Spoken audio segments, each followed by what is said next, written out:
Hello everyone, good morning. कैसे हैं आप सब? आई होप आप सब अच्छे होंगे। ऑनो स्टडी के प्लेटफॉर्म पे मैं किरण दुबे आप सबका स्वागत करती हूँ। आइए चलते हैं अपने एमसीक्यू वाले सेगमेंट में। जो हमने पिछले क्लास में पढ़ा था उसी को एमसीक्यू के रूप में हम लोग सॉल्व करने की कोशिश करेंगे। मेरे ख्याल से आप लोग भी तैयार होंगे। आइए चलते हैं अपने नए सेगमेंट की तरफ।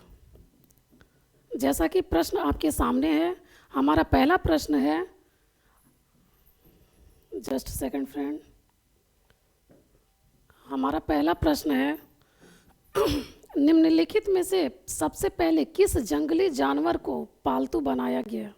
बहुत बेसिक सा प्रश्न है और इसके बारे में मैंने पिछले क्लास में आपसे डिस्कशन भी किया था।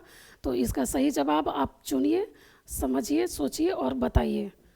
एक बार क्वेश्चन को मैं फिर रिपीट कर देती हूँ कि निम्नलिखित में से सबसे पहले किस जंगली जानवर को पालतू बनाया गया? हमारा ऑप्शन है कुत्ता, गाय, बकरी, भेड़। इसमें आपको सही ऑप्शन का चुनाव करना है और आपको सही आंसर बताना है। आइए चलते हैं सही आंसर की तरफ। इसमें हमारा सही जवाब है ऑप्शन ए, कुत्ता।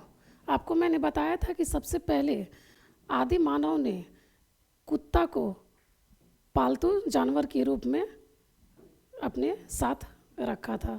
तो इसमें सबसे पहला जवाब हो जाएगा कुत्ता। दूसरा क्वेश्चन है, निम्नलिखित में से किन स्थानों पर पुरातत्वविदों को शुरुआती कृषकों और पशुपालकों के होने के साक्ष्य मिले हैं?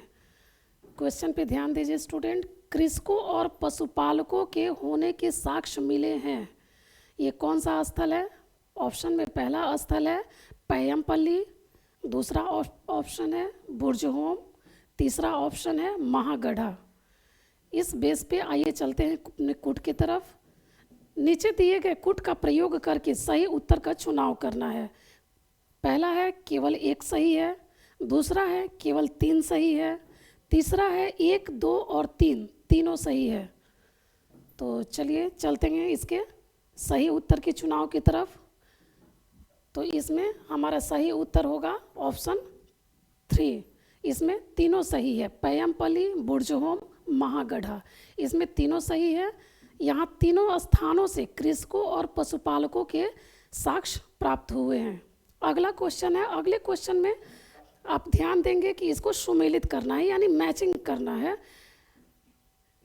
एक तरफ आपको पूरा स्थल दिया गया है, दूसरी तरफ उसकी अवस्थिति दी गई है और इसके बारे में मैंने पिछले क्लास में आपसे चर्चा भी की थी, आपको बताया भी था कि कौन सा स्थान किस अवस्थिति पे स्थित है। तो चलिए देखते हैं। पहला है मेहरगढ़। मेहरगढ़ आपको बताना है इस ऑप्शन में से देखकर कि किस स्थान में स्थित है।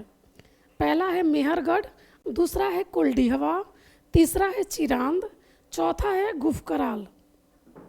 अवस्थिति के तौर पे देखते हैं तो यहाँ पहला है उत्तर प्रदेश, दूसरा है कश्मीर, तीसरा है पाकिस्तान, चौथा है बिहार। अब आपको इसमें सही सुमेलित करना है कि सही इसका जवाब क्या है, कौन सा स्थान किस अवस्थिति पे है, ये हमको यहाँ बताना है। तो चलिए चलते हैं अपने आंसर की तरफ। तो यहाँ हम देखते हैं, आपको मैंने पिछले क्लास में बताया था कि मेहरगढ़ की जो अवस्थिति है वो वर्तमान में पाकिस्तान में स्थित है। तो चलिए देखते हैं कि इसमें पाकिस्तान है या नहीं हमारे ऑप्शन में। तो मेहरगढ़ से यहाँ पाकिस्तान की अवस्थिति प्राप्त होती है, यहाँ पाकिस्तान ऑप्शन में है। दूसरा है कुलडीहवा। कुलडीहवा से चावल के साक्ष्य, जैसे कि मैंने आपको पिछले क्लास में बताया था कि चावल के साक्ष्य प्राप्त हुए हैं। तो कुलडीहवा उत्तर प्रदेश में स्थित है। तीसरा नंबर है चिरांद। चिरांद के बारे में भी मैंने आपको पिछले क्लास में बताया था कि चिरांद एक नौपसाड़ कालीन स्थल है जो कि कहाँ स्थित है, तो ये बिहार में स्थित है। ऑप्शन इससे मैच करते हुए मैंने बिहार को लगाया। डी ऑप्शन है गुफकराल। गुफकराल आपको वर्तमान में कश्मीर में स्थित है। चलिए चलते हैं अपने नए क्वेश्चन की तरफ। अगला क्वेश्चन है, पुरातत्वविदों को कुछ पुरा स्थलों पर झोपड़ियों और पैरों के निशान मिले हैं, किसके निशान मिले हैं? ध्यान से क्वेश्चन को देखिए। झोपड़ियों और पैरों के निशान मिले हैं बुर्जहोम स्थल से। बुर्जहोम स्थल से ऐसे साक्ष्यों के संदर्भ में निम्न कथनों पर विचार कीजिए। चलिए विचार करते हैं। हमारा पहला कथन है, यहाँ के लोग गड्ढे के नीचे घर बनाते थे। इन घरों को गर्तावास कहा जाता था। आपको मैंने पिछले क्लास में बताया था कि बुर्जहोम में गर्तावास के साक्ष्य मिले हैं। गर्तावास यानी गड्ढे में घर बनाने के साक्ष्य मिले हैं। तो मेरा पहला ऑप्शन इस हिसाब से सही हो जाता है। दूसरा ऑप्शन है, यहाँ से झोपड़ियों के अंदर और बाहर दोनों स्थानों पर आग जलाने की जगह मिली है। पिछले क्लास में अगर आप लोगों ने मेरी पिछली क्लास देखी होगी तो आपको पता होगा कि मैंने आपको बताया था कि आदि मानव अपने आसपास आग जलाते थे ताकि वे जंगली जानवरों से अपनी सुरक्षा कर सके। तो इस हिसाब से हमारा दूसरा ऑप्शन भी सही होता है। तो यहाँ मेरा सही उत्तर हो जाएगा ऑप्शन सी। 1 और 2 दोनों सही है। चलिए चलते हैं अपने नए क्वेश्चन की तरफ। मेरा 5वां क्वेश्चन है, नौपसाड़ युग के संदर्भ में निम्नलिखित में से कौन सा कथन सही नहीं है?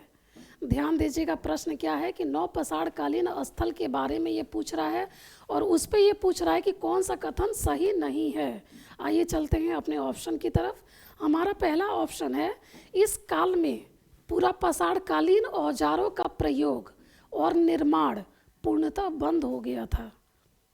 दूसरा ऑप्शन है, इस काल के औजारों की धार को अधिक पैना करने के लिए उन पर पॉलिश चढ़ाई जाती थी। तीसरा ऑप्शन है, इस युग में वनस्पतियों और अन्य चीज़ों को पीसने के लिए ओखली और मूसल का प्रयोग किया जाने लगा था। तो इसमें आपका जो सवाल है इसमें पूछा गया है कि कौन सा कथन सही नहीं है, वो भी नौपसाड़ कालीन स्थल के बारे में।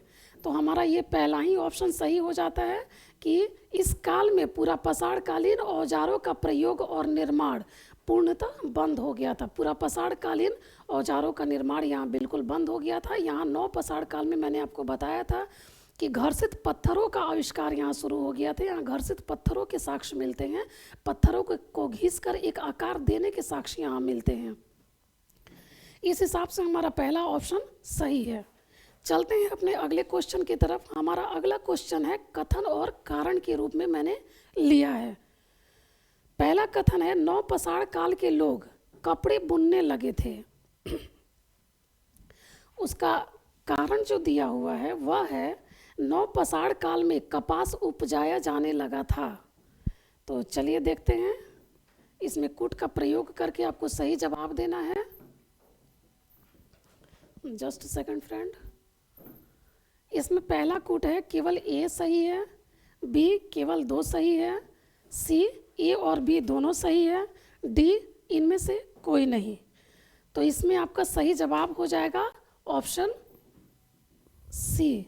इसमें ए और बी दोनों सही हैं। चलिए चलते हैं अपने दूसरे क्वेश्चन की तरफ। मेहरगढ़ निम्नलिखित में से किस दर्रे के निकट स्थित है? याद करिए फ्रेंड, मैंने आपको पिछले लेक्चर में बताया था मेहरगढ़ के मेहरगढ़ के बारे में। तो इसमें पहला ऑप्शन है बोलन दर्रा, दूसरा ऑप्शन है गोमल दर्रा, तीसरा ऑप्शन है खैबर दर्रा और चौथा ऑप्शन हमारा दिया हुआ है काराकोरम दर्रा। तो इसमें हमको सही जवाब का चुनाव करना है। इसमें आपका सही जवाब हुआ बोलन दर्रा। बोलन दर्रे के निकट से मेहरगढ़ की अवस्थिति है। चलिए चलते हैं अपने नए सवाल की तरफ। मेरा अगला सवाल है, निम्नलिखित पुरास्थलों में चौकोर और आयताकार घरों के अवशेष कहाँ से मिले हैं? तो इसमें पहला ऑप्शन है मेहरगढ़, दूसरा ऑप्शन है कुलडीहवा, तीसरा ऑप्शन है चिरांद, चौथा ऑप्शन है महागढ़ा। आपको इसमें सही आंसर का चुनाव करना है। चलिए चलते हैं अपने सही आंसर की तरफ और इसमें सही आंसर का चुनाव करते हैं। इसमें आपका सही जवाब है मेहरगढ़। मेहरगढ़ से ही चौकोर और आयताकार घरों के साक्ष्य मिले हैं। हमारा अगला क्वेश्चन है, मेहरगढ़ से प्राप्त एक कब्र में निम्नलिखित में से किस पालतू जानवर को मृतक के साथ दफनाया जाता था? क्वेश्चन को एक बार और ध्यान से पढ़ते हैं ताकि आंसर का चुनाव हम लोग आसानी से कर सकें। क्वेश्चन है कि मेहरगढ़ से प्राप्त एक कब्र में निम्नलिखित में से किस पालतू जानवर को मृतक के साथ दफनाया जाता था? तो इसमें हमारा पहला ऑप्शन है बकरी, दूसरा ऑप्शन है कुत्ता, तीसरा ऑप्शन है भेड़, चौथा ऑप्शन है मुर्गी। तो इसमें आपका सही जवाब हुआ बकरी। मेहरगढ़ में मृतकों के साथ बकरी को भी दफनाए जाने के साक्ष्य प्राप्त होते हैं, तो इस हिसाब से आपका सही जवाब हुआ बकरी। तो चलिए इस टेस्ट को यहीं पे स्टॉप करते हैं और फिर कुछ देर के बाद मिलेंगे अपने नए सेगमेंट के साथ। तब तक के लिए धन्यवाद।